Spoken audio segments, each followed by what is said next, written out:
Selamat sore, Tribuner. Assalamualaikum warahmatullahi wabarakatuh.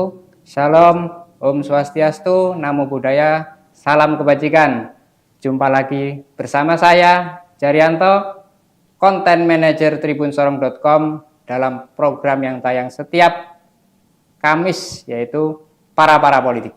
Nah, tamu sore hari ini adalah Ketua Timsel calon anggota KPU Kabupaten Kota se-Provinsi Papua Barat Daya. Beliau adalah Bapak Melvin V. Tuerah. Betul ya Pak? Ya, betul. Selamat datang. Selamat sore. Selamat sore. Selamat datang di tribunsorong.com.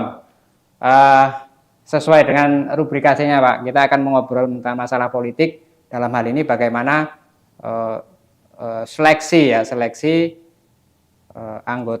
calon anggota KPU Kabupaten Kota se-Provinsi Papua Barat Daya. Oke, kalau kita flashback secara umum, Pak Melvin, tahapan-tahapan yang sudah dilalui oleh tim ini sendiri seperti apa sih, Pak?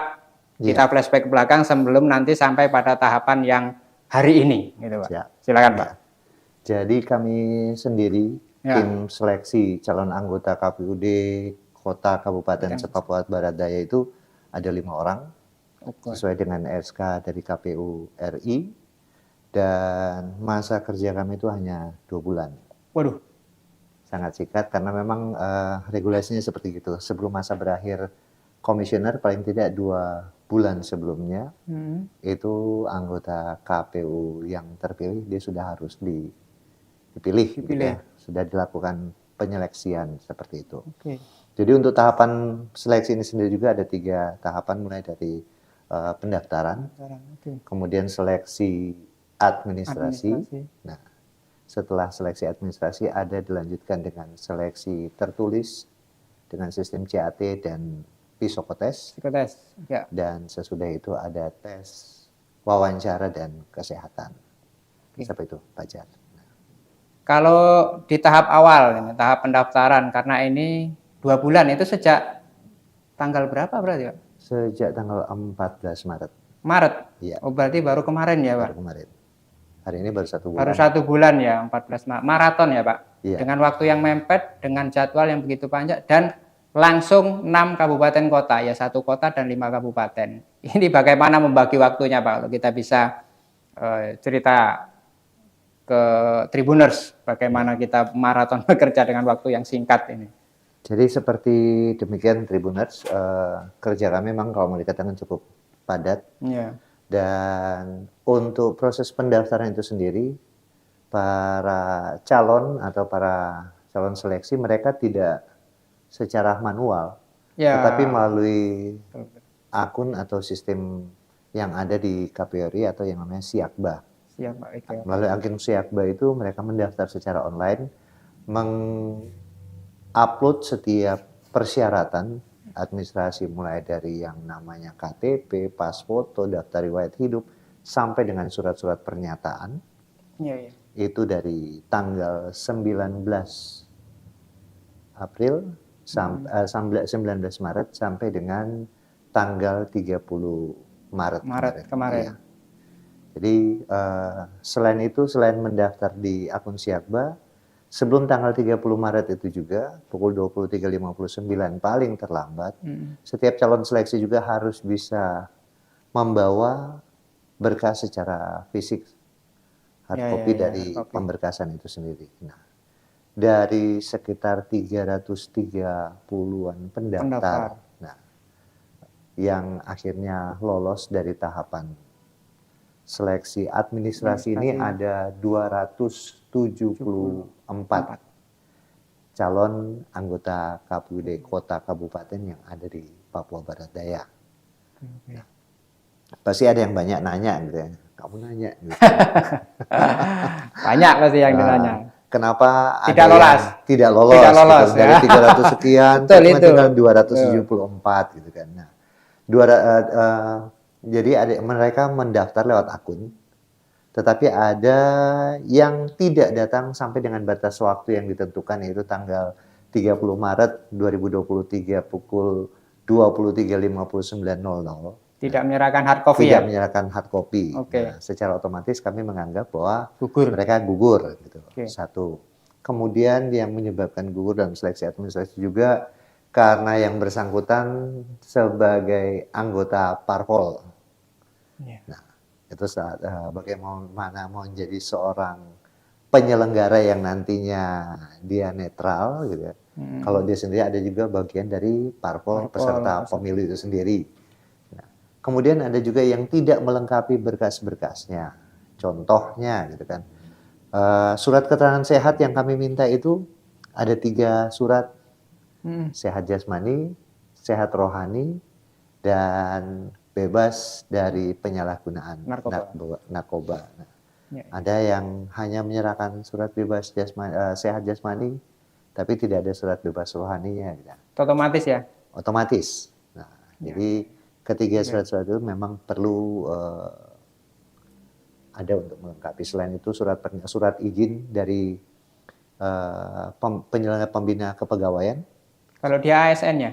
Iya, untuk yang ASN. Nah, ada yang menyerahkan surat izinnya dari kepala dinasnya atau dari sekdanya gitu kan. Padahal PPK di masing-masing kota dan kabupaten adalah bupati dan wali kota. Seperti itu Pak, kira-kira. Yang menyebabkan sampai akhirnya dari 300 sekian hingga turun ke 274. Oke. Kalau kita kerucutkan lagi, ASN kan boleh daftar. Banyak nggak sih Pak yang coba ikut daftar juga gitu? ASN nggak sampai 10% deh. Ya. Tapi ada berarti? Ada, ya. Oke. Tapi ada yang sejauh ini sudah lolos administrasi, maksudnya dia juga melengkapi berkas dari melengkapi bupati kan, otomatis ya, kan surat izinnya bupati, ini. Iya. Ya, niat banget berarti ingin menjadi bisa menjadi bagian penyelenggara pemilu gitu berarti. Ya kalau sampai udah berupaya untuk nyari tanda tangan Pak Bupati ya niat dong. Oke, artinya 10% cukup banyak, dan maksudnya mereka juga terpanggil gitu untuk menjadi penyelenggara pemilu gitu, Pak Melvin. Oke, dari tahapan itu tadi, kemudian pemberkasan administrasi, verifikasi, mungkin verifikasi secara aplikasi sih otomatis ya kita bisa melihat. Tapi bagaimana memastikan ini tadi berafiliasi sebagai parpol ini atau apa, ini yang agak susah, karena memang kadang hanya sebagai simpatisan saja atau memang harus dibuktikan bahwa dia ini memang anggota parpol dengan keanggotaan itu tadi Pak. Nah, menyortinya tadi. Ada beberapa kejadian. Jadi untuk mengeceknya kita pakai sistem yang ada di Sipol. Oh iya. Nah, jadi ketika NIK seseorang dimasukkan, dikonfirmasi, itu dengan sendiri akan muncul bahwa yang bersangkutan adalah dengan nama lengkapnya dan menjadi bagian dari anggota parpol atau dari partai apa gitu, langsung keluar gitu kan. Iya. Ada beberapa kasus yang bersangkutan calon peserta seleksi calon anggota KPUD kota kabupaten yang merasa bahwa nama mereka hanya dimasukkan saja tanpa sepengetahuan mereka. Itu tadi. Dengan demikian kemarin banyak yang langsung mengklarifikasi dengan melaporkan dirinya kepada KPU dengan surat pernyataan, dan itu ditandatangan dan dilegalisir, disahkan oleh petugas klarifikasi dari KPU masing-masing kota dan kabupaten. Nah, kalau dengan yang seperti demikian, kami masih tetap mengikutkan yang bersangkutan sebagai peserta dalam seleksi calon anggota KPU di kota kabupaten. Oke. Ya, artinya memang kita juga kehati-hatian ini tadi memang demikian, mereka ketika ada proses-proses yang memang pemberkasan mereka ini merasa memang itu tadi kayak tidak merasa itu, tapi tahu-tahu nyantol namanya jadi anggota. Dicatut lah ya dari dalam hal ini. Itu, iya. Baik. Kalau kemudian melihat animo ya, ini kalau kita dari 6 kabupaten kota itu paling banyak pendaftarnya itu bisa dilihat, paling banyak pesertanya itu yang memang mau mendaftar itu di kabupaten mana yang kalau kita bisa lihat daftarnya gitu Pak Melvin. Jadi nantinya dari sekian banyak yang melamar ini, yang mencoba untuk menjadi anggota KPUD kota dan kabupaten, itu hanya 5 orang. Gitu kan. Nah, untuk kota Sorong sendiri itu yang mendaftar itu ada 79, 79. untuk itu Kabupaten Sorong. Ya. Itu 79 orang, tapi yang submit dan yang mengembalikan data itu ada 51. 51. Betul. Kemudian untuk Sorong Selatan itu, Kabupaten Sorong Selatan itu 81 pendaftar. Keren. Ramai Sorong Selatan Ya, berarti. tapi yang submit dan yang mengembalikan berkas Berkas. itu hanya 64. Oke, 20 hilang berarti. Ya. Kemudian Kabupaten Raja Ampat itu yang mendaftar 68, tetapi yang mengembalikan berkas yang submit hanya 46. Setengahnya Hilang. ya, mungkin nyebrang takut Iya. ombak Ya, ya. itu. Kabupaten Tambrau yang paling kurang dari semua kabupaten, hanya 42 yang mendaftar dan yang mengembalikan berkas itu ada 33. 33. Lalu Kabupaten Maibrat itu 98 yang mendaftar. Oh, ternyata. Rekor ada di Maibrat. Belum tentu. Belum tentu. Ya. Oke. Yang mengembalikan berkas itu ada 74. 74. Jadi turunnya nggak jauh-jauh. Kota Sorong, Kota Sorong. 118 iya. pendaftar. Nah, tapi yang mengembalikan berkas dari Kota Sorong itu hanya 66. Tuh. Bisa 50% nyaris. Hampir 50%. Ya. Iya, iya, iya. Ya. Padahal Kota Sorong dekat dengan segala sesuatu segala untuk pengurusan, karena ya untuk surat seperti bebas terpidana itu kan ada di pengadilan di Sorong dekat. Tapi ya dari kabupaten kota yang lain yang lebih banyak melengkapi yang bisa ada gitu. Kalau melihat tren angka-angka tadi yang disebutkan Pak Melvi, Iya. berarti kalau kita melihat dari tim sel ini animonya sudah sesuai dengan yang kita inginkan atau memang sepi gitu Pak? Atau memang wah ternyata animonya luar biasa kalau kita melihat dari jumlah-jumlah pendaftar ini gitu. Kalau melihat dari jumlah pendaftar, menurut kami ya dari tim seleksi ya boleh dikatakan ya animo juga cukup antusias dari para pendaftar. Nah, tetapi mungkin karena kendala waktu yang merasa bahwa waktu pendaftaran itu dia terlalu mepet. Ya. Kemudian kemarin ditambah dengan libur yang 3 hari. Libur fakultatif ya, macam-macam itu ya. Ya banyak liburnya. Sehingga itu yang mungkin membatasi orang untuk mengurus segala sesuatu juga. Dan animo tinggi tetapi untuk mencari informasi itu kurang sebenarnya Pak Jat. Jadi banyak yang nanyanya ke teman-teman, bukan ke sekretariat atau lewat helpdesk dari pengumuman-pengumuman yang kan kami mengedarkan pengumuman dengan nomor telepon kontak untuk helpdesk untuk informasi. Nah, tapi lebih banyak yang nanyanya ke teman gitu. Sehingga kejadian kemarin itu udah selesai tanggal 30 lewat 59 ya 23 lewat 59. Nah, nanti pas tanggal 31-nya ada yang baru mau datang bawa berkas gitu kan. Kami udah daftar kemarin di akun gitu kan. Tapi ya kenapa tidak di situ ketika selesai submit ada keluar nomor pendaftaran dikatakan bahwa harus membawa ini berkas ini ke tim seleksi paling lambat tanggal 30 jam 23.59.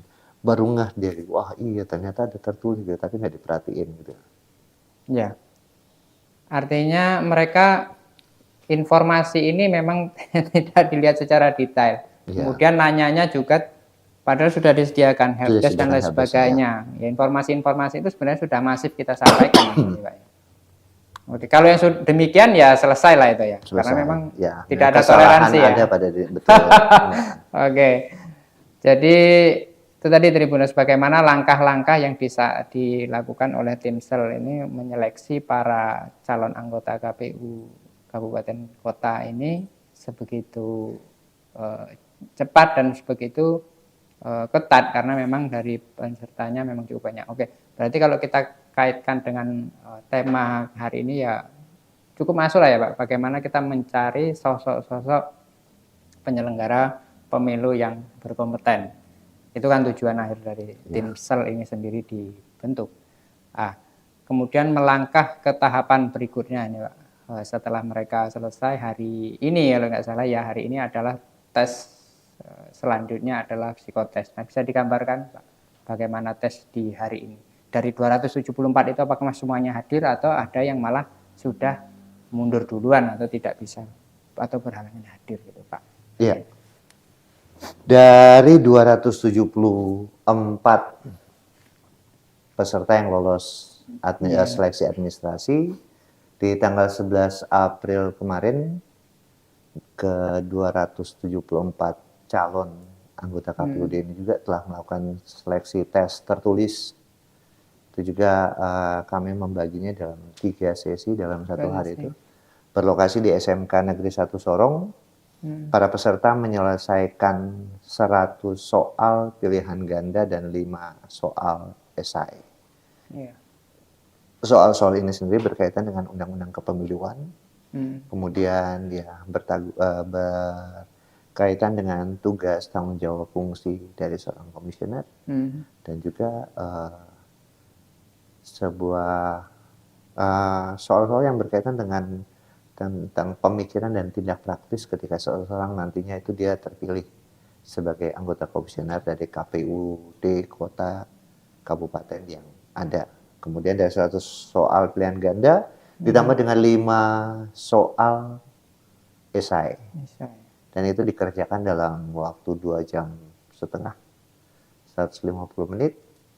Dan dengan menggunakan sistem CAT. Ya. Jadi yang bersangkutan selesai kerja, klik selesai dan langsung lihat nilainya sendiri. Itu di tanggal 11, kemudian untuk kegiatan hari ini dan besok tanggal 13 dan tanggal 14 untuk seleksi psikotes. KPU RI bekerja sama dengan Dinas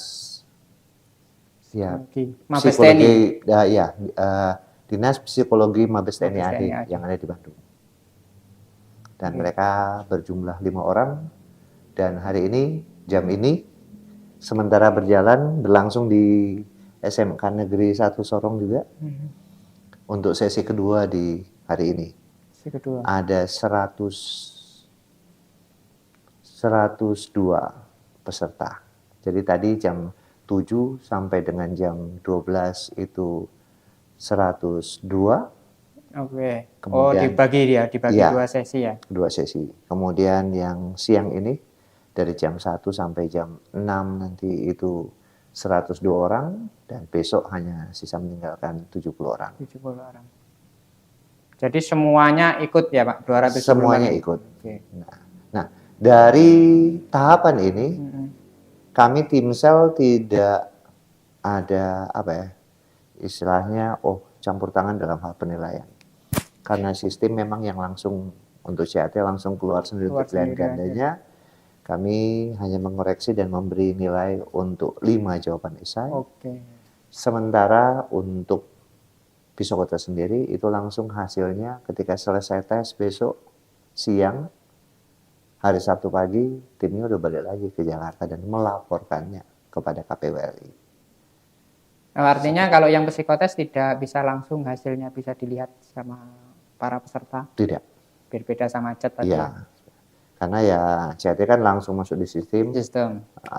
Kalau psikologi ya mereka tim psikotes sendiri yang menilai dan itu secara manual meriksa karena kerjanya juga manual sih. Oke. Dari cukup panjang ya waktunya, dari jam 1 sampai jam 6? Iya, dari jam 1 sampai jam 6. Itu apakah include semuanya tes langsung dites atau memang dibagi lagi per bagian-bagian? Per bagian-bagian. Karena cuma 5 orang tadi ya? Karena 5 orang jadi terbagi di 3 kelas. Iya itu tadi. Terbagi di 3 kelas, memang tadi saya sempat juga lihat, memang untuk menjelaskan saya bisa setengah jam. Kemudian untuk mengisi riwayat hidupnya juga, nah seperti apa mungkin karena gugup gitu kan. Padahal kami Timsel udah mencoba memfasilitasi dengan memberikan ruang yang nyaman gitu. Berhasil lagi gitu kan, sama seperti kemarin ya walaupun AC-nya agak sedikit-sedikit. Inilah kurang-kurang adem gitu istilahnya. Apa mungkin karena pas bertepatan dengan puasa, Bisa jadi. cuaca yang panas di Kota Sorong, gugup gitu, aduh gitu kan. Jadi banyak nanya, tuh ikut nulis, ada yang salah-salah juga gitu kan. Tapi untungnya baik kami tim sel maupun dari tim psikotes dari Mabes TNI itu mereka mau bekerja sama. Sabar meladeni setiap para Peserta peserta ini tadi. seleksi, ya. Ya, jangan sampai mereka juga gara-gara keliru ini kemudian Membuat nilai mereka membuat jatuh. nilai mereka jatuh. Benar. Artinya kita memang se-prepare mungkin bagaimana tim dari Mabes ini juga Iya. menjelaskan psikotes ini nggak gampang ya kan. Sudah kita sudah down dulu itu memang berat gitu Iya. kan. Oke. Tim besok selesai atau masih ada tahapan? Oh, yang Besok 70 ya? masih yang sisa 70. Sisa 70 Ya. tadi. Besok jam berapa itu, Pak? Itu dari jam 7 sampai dengan jam 12 juga Pak Jar. Waduh. Full seharian. Full seharian. Oke. Setelah tahapan-tahapan psikotes ini masih ada tahapan selanjutnya adalah mengeliminir lagi ya Pak ya. Iya. Mengeliminir dari sekian tahapan yang tertulis psikotes, terakhir ada wawancara juga ya. Ada wawancara. Jadi hasil dari tes tanggal 11 dan hari ini dan besok. Dan besok. Tes tertulis dan tes psikotes itu nanti akan diumumkan pada tanggal 18 April. Nah, 18 April. pengumuman ini selain nanti akan ditempelkan di sekretariat yang ada di Jalan Pemberpon, para calon anggota KPUD yang mengikuti seleksi juga bisa mengeceknya dalam aplikasi atau akun Siakba masing-masing dan juga melalui laman KPU Kota Sorong. Oke. Jadi pengumumannya ada di beberapa bagian ya yang bisa mengakses itu, atau bisa juga di-share juga langsung di grup masing-masing juga bisa. Di laman Siakba. Nah, tentunya tanya berapa sih yang nanti lolos? Gitu. Ya. Berapa sih yang nanti akan melanjutkan ke tahapan berikutnya. Untuk seleksi tertulis dan psikotes ini hanya akan menyisakan 20 orang. 20 orang. Dari masing-masing kota dan kabupaten yang ada di Provinsi Papua Barat Daya. Jadi yang dari Kabupaten Maibra tinggal 20, Kota Sorong 20, Sorong Selatan 20. Jadi dieliminir ya, tinggal 20 lagi. Tinggal ya? 20 orang. Masing-masing per kabupaten kota per kabupaten kota yang ada. Oke.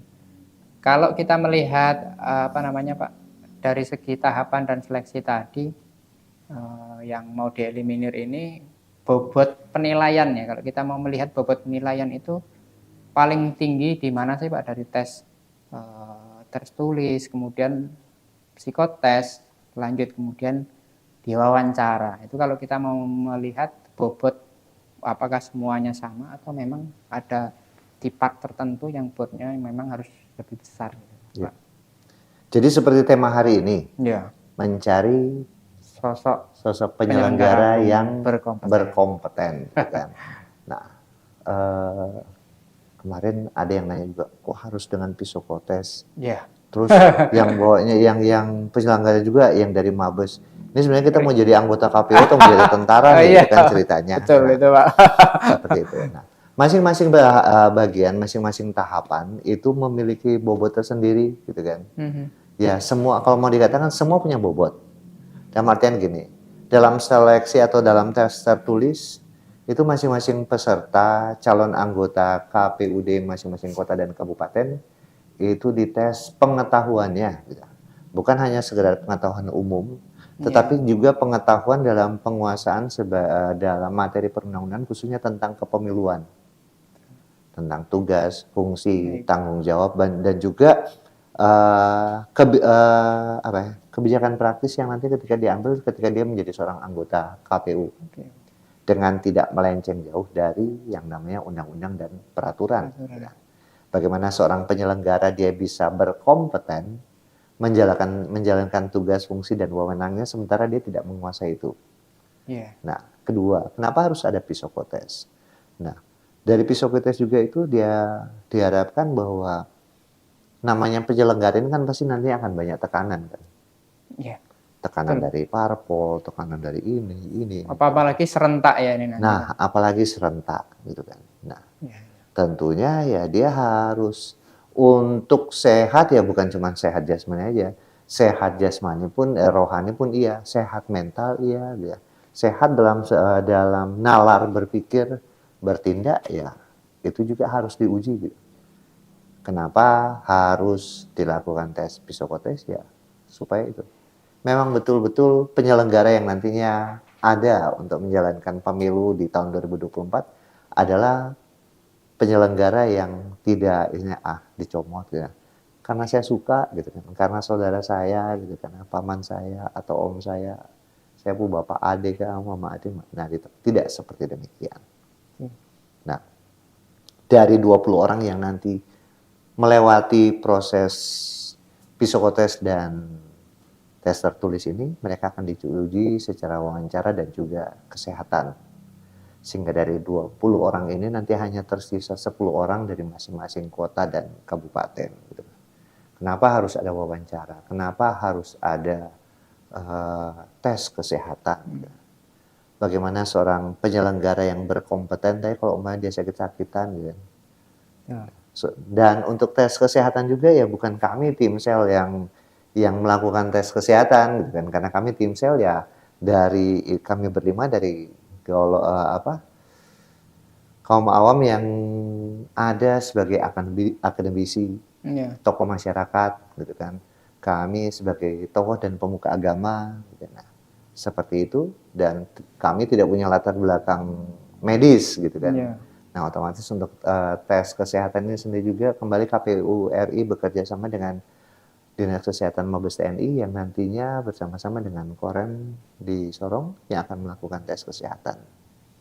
Dari hasil tes kesehatan itu dilakukan wawancara juga, mereview, kemudian melihat rekam jejak dari setiap calon anggota KPUD masing-masing kota dan kabupaten. Kami akan melakukan wawancara dan hasilnya nanti hanya tinggal 10 orang. Dari 10 orang ini nanti akan dikirim ke KPU RI dan melalui fit and proper test yang dilakukan oleh KPU RI nanti akan menetapkan 5 orang sebagai komisioner yang ada di KPU masing-masing kota dan kabupaten yang ada di Papua Barat Daya, dan 5-nya nanti itu ada sebagai cadangan, daftar tunggu istilahnya gitu. Cadangan ya. Cadangan. Baik Tribuners, sebelum kita melangkah lebih jauh nanti bagaimana tahapan selanjutnya, kemudian mungkin ada fintech dan lain sebagainya, tugas-tugas umumnya seperti apa, gambaran dari para komisioner yang terpilih nanti kita akan ulas nanti. Kita rehat sejenak, tetap di para politik bersama tim sel KPU Provinsi KPUD Kabupaten Kota se-Provinsi Papua Barat Daya. Sesaat lagi.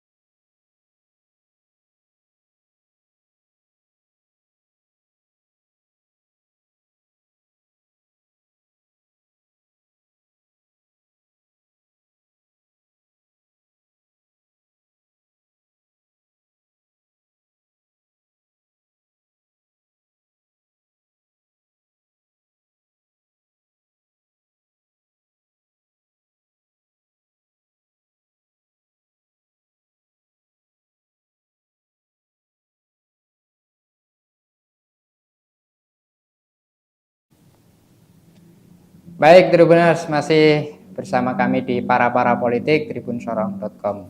Ya, kami sebelum rehat tadi adalah Melvin menjelaskan tahapan-tahapan yang sampai setelah psikotes ya Pak ya. Nah, tadi kalau setelah ini adalah mengkerucutkan lagi bagaimana 20 orang ini yang akan kita wawancara.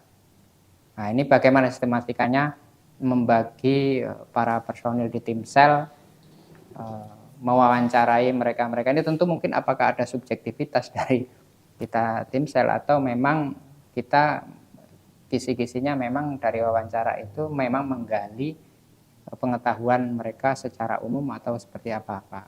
Kalau bisa digambarkan wawancaranya ini. Iya, kalau wawancara otomatis ya, saya nggak mungkin ya ngomong mau bilang bahwa nanti yang ditanyain Ya, Pak, gitu. apa gitu. Tapi yang jelas wawancara ini juga mereview dari ketika mereka memasukkan berkas untuk melamar sebagai anggota KPUD dari masing-masing kota. Di situ juga kan ada daftar riwayat hidupnya. Ya. Kemudian rekam jejaknya dengan pengalamannya seputar kepemiluan maupun non pemilu. Nah, di situ kami selaku timsel boleh bertanya, gitu kan. Nah, kemudian setelah dari wawancara itu juga mereka akan melakukan tes kesehatan. Nah, gimana mau menjadi seorang penyelenggara yang berkompeten tapi nggak bisa mengendalikan emosi, gitu kan. Karena banyak tekanan. Terus kalau bawaannya punya darah tinggi, nah repot juga kan. Jadi anggota jadi penyelenggara tapi punya penyakit asam urat gitu kan. Waduh, besok-besok deh. Sementara gimana kalau dia mau jalan, mau mendistribusikan logistik gitu kan. Dan segala macam, sementara dia punya penyakit-penyakit bawaan yang nantinya menghalangi pekerjaan dia sebagai seorang komisioner. Dan tentunya penyelenggara yang kompeten tidak mungkin bisa dicapai gitu, Fajar. Oke, baik. Kalau mereview ya, kita mereview ulang bagaimana seleksi atau para pendaftar ini. Kalau kita lihat ini, adakah muka-muka baru atau memang muka-muka lama ini juga ikut meramaikan ya kan? Atau memang sampai sejauh ini muka-muka lama juga memang masih bertahan gitu. Kalau melihat secara umum seperti apa, Pak Melvin? Iya, aturan atau persyaratan sendiri dari mengikuti seleksi calon anggota KPUD Kota Kabupaten yang ada di Papua Barat Daya tahun 2023 adalah yang bersangkutan belum pernah atau tidak dalam 2 tahun berturut-turut atau 2 kali, 2 periode berturut atau tidak berturut-turut. Ada sebagai penyelenggara pemilu atau sebagai anggota KPU, sebagai anggota KPU. Jadi kalau sudah 2 kali ya otomatis dia nggak mungkin mencalonkan diri kembali, kecuali gitu kan dia ada sebagai PAW gitu kan. Kemarin kan ada beberapa yang PAW setelah kami verifikasi ternyata mereka belum ada bekerja di atas 2 tahun 6 bulan. Jadi kalau sudah di 2 tahun 6 bulan itu dianggap sebagai satu periode. Satu periode ya. Jadi kalau sebelumnya dia pernah ada ya otomatis dia sudah gugur di administrasi. Tapi karena belum ya masih tetap lanjut. Pemain baru, pemain lama masih ada. Rata-rata di setiap kota dan kabupaten yang ada di Papua Barat Daya masih ada pemain lama. Oke. Artinya mereka juga ketika itu tadi dengan persyaratan tadi mencoba lagi bagaimana menjadi penyelenggara lagi gitu kan. Iya. Kemudian mereka tidak juga secara otomatis nanti Pak. Apakah bisa bertahan sampai babak akhir dari 10 yang diserahkan tadi. Bisa jadi mereka juga masih tetap bertahan, ya kan? Artinya memberikan ruang kesempatan juga ini sebagai penyemangat ya Pak dari peserta baru, atau mungkin peserta baru sudah lagi maju, saya sudah simis gitu Pak. Apakah demikian mungkin yang terjadi gitu kan? Kalau saya sih kalau saya sih masih tetap berharap masih bisa ada doa buat mereka sebagai penyelenggara yang lama gitu untuk ada sebagai penyelenggara di tahun 2023, 2028. Tapi tentunya ya harus diimbangi dengan sikap tingkah laku yang memang berkompeten, jujur dan senantiasa ada untuk melayani masyarakat, gitu kan. Nah, tetapi bedanya tahun-tahun sebelumnya dengan seleksi tahun ini itu ya selain dengan sistem komputer, sistem digital itu sebenarnya mau menggiring supaya anggota komisioner yang nantinya terpilih untuk tahun 2023-2028 adalah orang-orang yang memang nggak gaptek gitu loh Pak Jen. Oke. Ya, Ya, ya. dengan kemajuan teknologi gitu kan, ya ngerjain apa untuk mendaftar lewat akun gitu kan, menyelesaikan segala sesuatu dengan Ya, ya. itu yang menjadi harapan dari Ketua KPU RI kemarin ketika kami ada selaku tim sel mengikuti Bintek untuk kami Hmm. dalam hal seleksi nanti. Nah, diharapkan gitu kan. Salah satu eh, impian atau keinginan penyelenggara pemilu yang berkompeten adalah juga ya mereka juga yang tidak ketinggalan zaman dalam ada dalam dunia digital dan Digital saat modern ini. ya seperti itu. Ya, artinya ini menjadi penekanan atau poin yang memang harus diketahui oleh penyelenggara pemilu ini. Ya, Depan. betul. Jadi ya mereka Dengan juga agak ketir-ketir loh Pak Jar. Masalah Betul. yang sekarang ini juga muncul orang-orang muda yang Ya. bukan cuman maju dalam pemikiran tetapi juga dengan penguasaan IT dan teknologi. Nah, bisa-bisa Betul. ya muka-muka lama yang mungkin minta maaf ya selama ini terlena. Ya. Ada saya ada sebagai komisioner tapi tidak mengembangkan dirinya dalam hal pengetahuan IT. Nah, jangan sampai menyalahkan mereka yang bisa melewati mereka nantinya di seleksi saat ini. Tapi benar apa yang disampaikan Pak Melvin Tribuners, ketika ada paling tidak minimal ada perwakilan muka-muka lama itu bisa langsung tune in bagaimana tahapan ini memang bisa mengawal lah ya yang sudah dilalui kemarin-kemarin, artinya juga dia sudah tahu sedikit banyak yang bisa menggawangi komisioner-komisioner baru. Ya, harapannya benar. kan demikian ya Pak. Seperti demikian Pak Jan itu. Kalau memang new semua nanti ya Kesinambungannya nggak ada. kesinambungannya betul. Betul. Ya termasuk mengkaderisasi lah mereka Seperti itu. ini. Oke.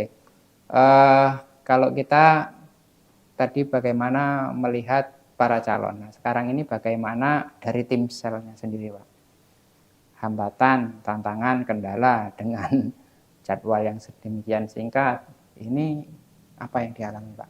Kalau boleh curhat ya misal kami ini biasa ambil lembur sampai malam misalnya, pokoknya karena memang kita harus dituntut gerak cepat gitu tadi Pak Melvin itu.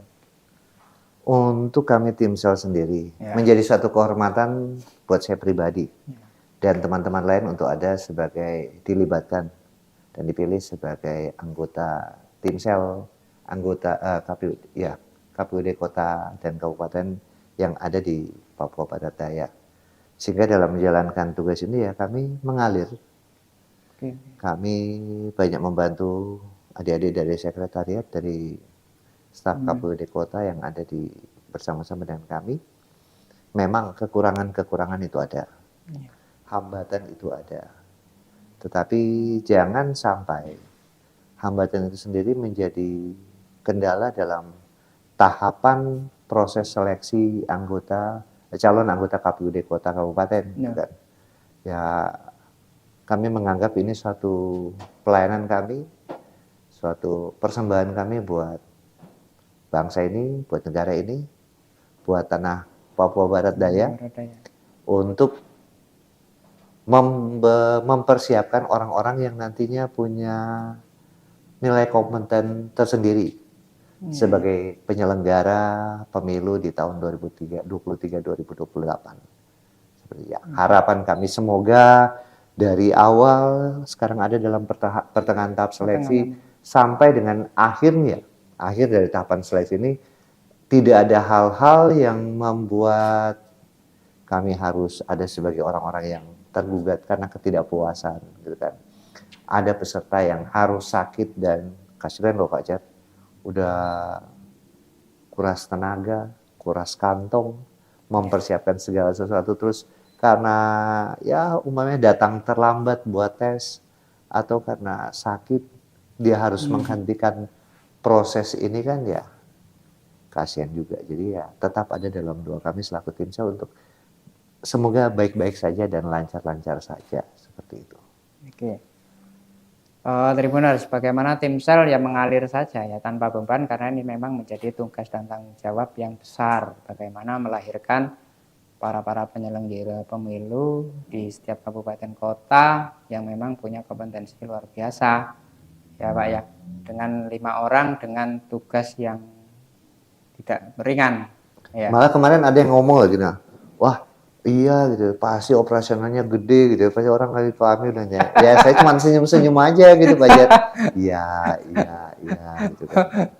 Iya, jadi bagaimana orang melihatnya ya kan, Iya, orang melihat ah, para tim ini wah luar biasa ini gitu seperti kan, itu dan gitu kan. punya mungkin ada yang mencoba mungkin kalau kita ya kalau kita mau coba tahu gitu kan, ayo dong lolosin saya, ada nggak ya kayak gitu Pak? Ada nggak yang mencoba ya? Ini Iya, para peserta tadi mencoba gitulah pandailah, ada nggak yang kayak gitu? Karena ini memang jangka waktunya di sinilah terbatas. letaknya gitu loh. Iya, Nah itu benar. ada nggak kira-kira? Ada pasti. Mau jujur apa nih? Jujur itu Iya, sakit loh Pak iya, Jet. iya. Iya, Kalau kita beda, gitu kan? ada. Ada. Nah, Ya. apalagi ya kayaknya contoh saya gitu ya. Ganteng, banyak teman lagi. Ya, gitu. Nah, Kak, ini Kak gitu kan. Kak, saya begini ya. Hmm. Nah, ada yang pernah kenal gitu. Wah, Pak, kita pernah kenal di sini. Oh iya, Iya. ya. Nanti tolong ya, lihat ya, gitu kan ya. Saya cuma mau katakan, gitu kan. Karena kebetulan ada juga bilang, wewenang ada di ketua tim sel kok, gitu kan. Ya, Nah, padahal di SK itu kan kunci ini. tulisnya, nah itu kan ini kuncinya di ketuanya, Iya, gitu kan. Ya betul. ketuanya cuma 1, anggotanya 4, gitu. 4, iya. Gak mungkin kan 1 lawan 4, Iya. nah seperti itu. Kemudian, ya, tapi itu yang paling terakhir. Yang saya mau tekankan buat mereka yang seperti demikian, ya, saya cuma bilang ya, belajar, mempersiapkan diri, dan berdoa gitu kan. Jangan berharap sama saya gitu kan. Terus Iya. kalau main nitip-nitip terus ya, wah saya nggak bisa kalau 100 orang yang saya kenal dari satu kota kabupaten sementara jatahnya cuma 10 gitu kan. Nah, Iya. ya saya cuma bilang kan, mempersiapkan diri dengan terbaik gitu kan. Iya, betul. Saya banyak membantu. Teman-teman tim sel juga banyak membantu. Teman-teman sekretariat juga membantu dari tahapan awal pendaftaran. Hmm. Ketika ada yang bermasalah dengan akun Syakba mereka, ketika mereka tidak bisa mengupload akan setiap berkas-berkas yang ada, ya, kekurangan informasi ketika mereka datang di sekretariat yang ada di Jalan Rumberpon, itu kami membantu mereka dengan segala senang hati, dengan tidak mau bilang bahwa oh harus membayar apa ya gitu. Sebentar beliin kami takjil ya ketika buka puasa gitu. Oh enggak gitu kan. Sepanjang kami bisa membantu untuk menyelesaikan tahapan ketika mereka ada dalam proses administrasi, karena kami juga bangga bahwa dan sangat senang ketika ada banyak orang yang punya antusias untuk ada sebagai penyelenggara pemilu nantinya. Dan kami juga menjadi orang-orang yang bertanggung jawab gitu kan. Kami juga mau supaya mereka yang kami bantu juga ya nantinya sukses gitu kan. Bisa ikut ada dalam tahapan-tahapan ini gitu. Seperti itu. Jadi ya membantunya tuh bukan membantu meloloskan begitu Ya. saja gitu. Membantu dengan memberikan pemahaman, membantu dengan mengingatkan gitu kan. Nah, seperti itu ya. Kalau kami tim sel yang cek ya udah biarin dah. Yang penting nanti buka aja Syakbanya gitu, nggak perlu diingetin gitu. Iya. Besok nanti ini ya gitu atau berkasnya kurang ini ya ini. Oh, tidak seperti begitu. Gitu Oke. Pak Jar. Itu Tribuners mungkin ya, kalau mungkin banyak yang kenapa saya tidak lolos dan lain sebagainya, ada yang main mata ya dalam gulu main mata. Ya itu apa yang disampaikan Pak Melvin ya, kalau memang koneksinya begitu banyak, semua yang begitu dikenal kemudian minta bantu, ya repot karena cuman jatahnya cuma ada 5 ya kan, 5 komisioner, nggak mungkin ya kan. Nah, itu tadi bagaimana membantunya adalah Pak Melvin dengan memberi pengetahuan dan pemahaman, kemudian membantu dalam proses administrasi hingga kemudian bisa menjalani tahapan demi tahapan tes itu tadi. Ya. Oke Tribuners, kita sampai di penghujung acara, tapi sebelum kita akhiri kita meminta closing statement dari Pak Melvin, utamanya untuk peserta yang masih bertahan tes yang sampai selesai tahapan, sampai tahapan wawancara, kira-kira apa yang perlu disampaikan dan diimbau ke mereka para peserta tes ini nanti sehingga nanti memang sesuai dengan harapan mereka bisa lolos atau bisa kemudian duduk sebagai komisioner KPU Kabupaten Kota. Monggo Pak Melvin. Oke, Tribuners khususnya para yang siapa tahu ya di kegiatan sore hari ini mereka yang juga adalah sebagai peserta seleksi calon anggota KPUD kota kabupaten yang ada di Papua Barat Daya melihat acara ini, menonton acara ini ya. Pesan saya menjadi komisioner atau menjadi anggota KPUD dari masing-masing kota kabupaten itu adalah murni tugas tanggung jawab panggilan dan pelayanan. Ketika memang benar-benar saudara terpanggil untuk ada dalam tugas tanggung jawab dan jabatan itu, jangan pernah punya rasa pesimis bahwa nantinya saya mungkin tidak atau tidak mungkin mendapatkan. Tapi kalaupun tidak, gitu kan, jangan pun menjadi orang-orang yang patah semangat dalam hidup. Tetap tugas tanggung jawab panggilan kita bersama selaku masyarakat adalah mensukseskan pemilu di tahun 2024 nanti. Sehingga mereka yang masih ada menjalani tahapan seleksi saat ini tetap semangat, tetap ada memberikan yang terbaik ketika ada dalam seleksi ini, sehingga memang betul-betul nantinya dalam seluruh proses ini dapat menjadikan rekan-rekan, teman-teman calon anggota KPUD Kota Kabupaten yang ada di Papua Barat Daya sebagai seorang penyelenggara yang memang betul-betul memiliki kompeten. Seperti itu, Pak Carianto. Oke. Baik, itu tadi Tribuners. Semoga menjadi penyemangat bagi peserta yang masih bertahan dan terpilih nantinya. Saya, Carianto, bersama segenap kru tribunsorong.com pamit undur diri. Ketemu lagi di Para Politik dengan topik-topik yang berbeda. Assalamualaikum warahmatullahi wabarakatuh. Shalom, Om Swastiastu.